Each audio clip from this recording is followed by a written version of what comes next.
The Sydney Opera House. It's an iconic architectural marvel and a symbol of Australia. But did you know that its construction was a legendary tale of overspending and delays?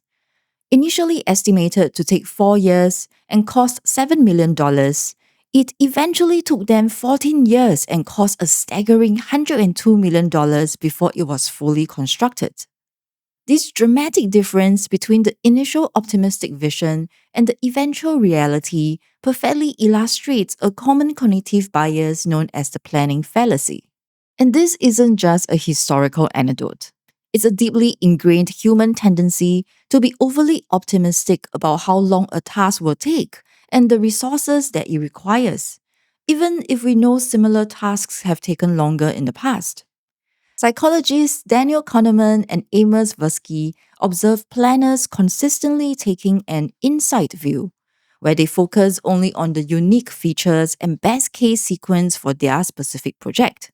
Planners systematically neglect the outside view, which is failing to consult the statistics or history of similar projects. What actually tended to happen in the past? They studied this in contexts like curriculum development and even predicting their own time to finish academic papers, finding consistent optimistic bias. But the real problem with the planning fallacy is much deeper. If we consistently fall for it, it trains our team to not trust our judgment. And that is something that is harder to fix than a delayed launch. So while the planning fallacy explains a lot about our optimism with deadlines and resources, it's not the only mental shortcut shaping our professional lives. Let's explore a couple of other powerful biases you might not be as familiar with, or perhaps haven't considered in a work context. First up, the challenge that arises once you actually know something well. Have you ever attended a workshop when an expert is supposedly explaining something straightforward, only to leave everyone confused? This is the curse of knowledge. There is a brilliant experiment conducted by Stanford graduate student Elizabeth Newton that clearly demonstrated this. She assigned participants to one of two roles, tappers or listeners. The tappers were asked to pick a well-known song, something like Jingle Bells or Happy Birthday, and to tap out the rhythm on the table. The listeners are then supposed to guess what song the tappers are making. Before the listeners submitted their answers, the tappers were asked to predict how many correct guesses there would be. On average, tappers predicted that 50% of the listeners would successfully identify the songs.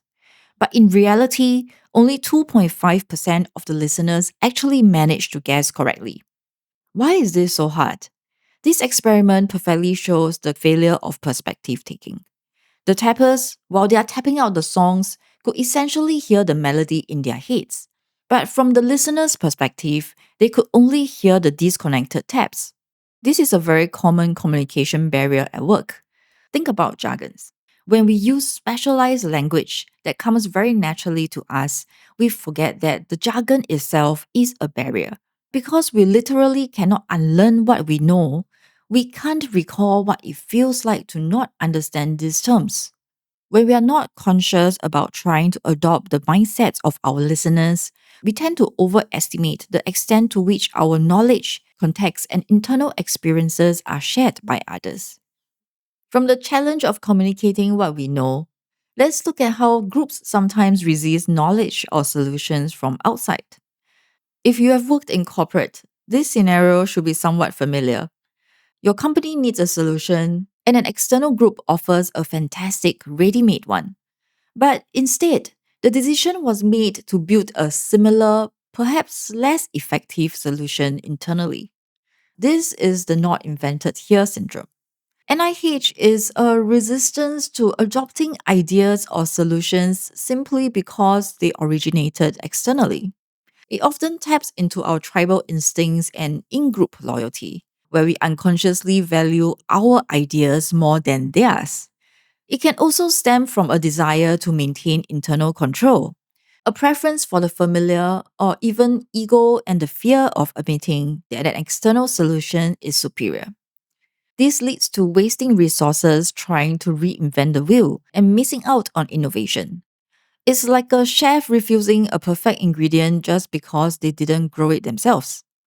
These bias can stifle progress and prevent teams from leveraging the best available solutions. Recognizing the roots in group identity or desire for control can help to challenge this thinking. Another similar bias is the IKEA effect. It's when we overvalue things that we have created ourselves. Research by Dan Ariely and his colleagues demonstrated this. In their experiments, they had participants assemble simple items. Afterwards, the researchers asked participants how much they would pay for the item they had just assembled. They compared this bid to how much the control group, participants who haven't assembled anything, were willing to pay for the exact same but pre assembled item. And the consistent finding is that participants who have built the item themselves were willing to pay significantly more for their own creation, often over 60% more. This held true even when their own assembly might have been slightly imperfect or of lower quality. But why? It is a clear case of effort justification. We believe that I've worked hard on this, therefore it must be valuable. Professionally, this means that we might overvalue our own ideas or projects simply because we poured ourselves into them.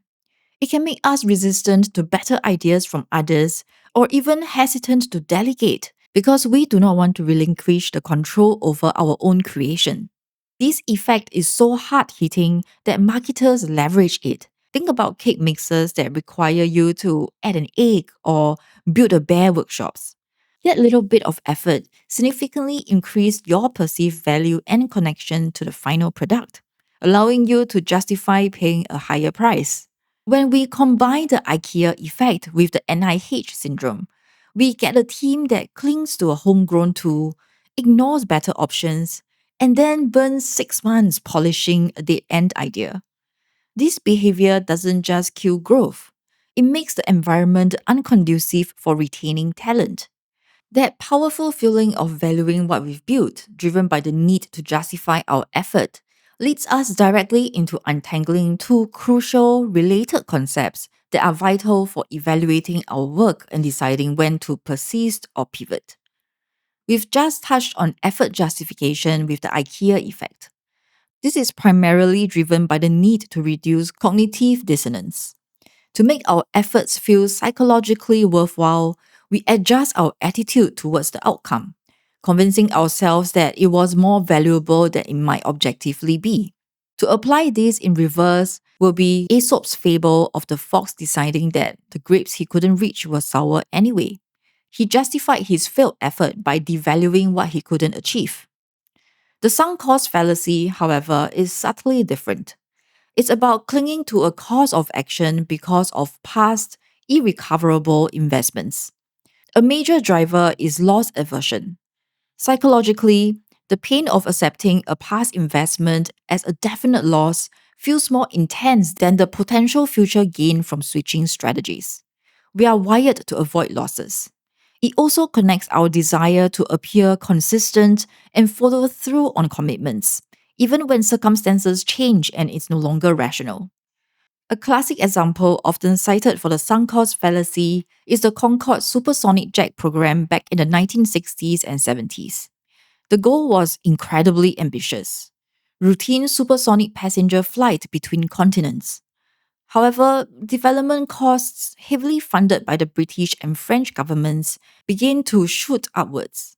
Even as significant operational challenges became clear: very high fuel consumption, noise restrictions limiting where it could fly over land due to the sonic boom, and eventually the 1970s oil crisis. Having already invested such astronomical sums, neither governments wanted to be the first to pull the plug. This reluctance, driven by the sunk costs, pushed them to pour even more resources into a venture whose commercial viability looked increasingly questionable. It's a powerful real-world reminder of how focusing on past expenses rather than future prospects can chain us to a failing course of action. So the key difference is that effort justification changes how you value the result to justify past effort, while sunk cost fallacy changes your decision about continuing the process to avoid feeling the past loss. Understanding whether you're trying to reduce dissonance about past effort or avoid the pain of recognizing a loss can clarify your decision making. These cognitive biases are constantly shaping our professional landscape. It is difficult to completely eliminate them because they arise from our fundamental emotional drivers. The real power comes from training our self awareness to recognize them before they completely pull our decision making under. Try spotting just one of these biases this week, whether it's in your work, meetings, or even your personal life, and leave a comment to let us know what it is. Thank you for watching this video. I hope you're having a good day and see you in the next one.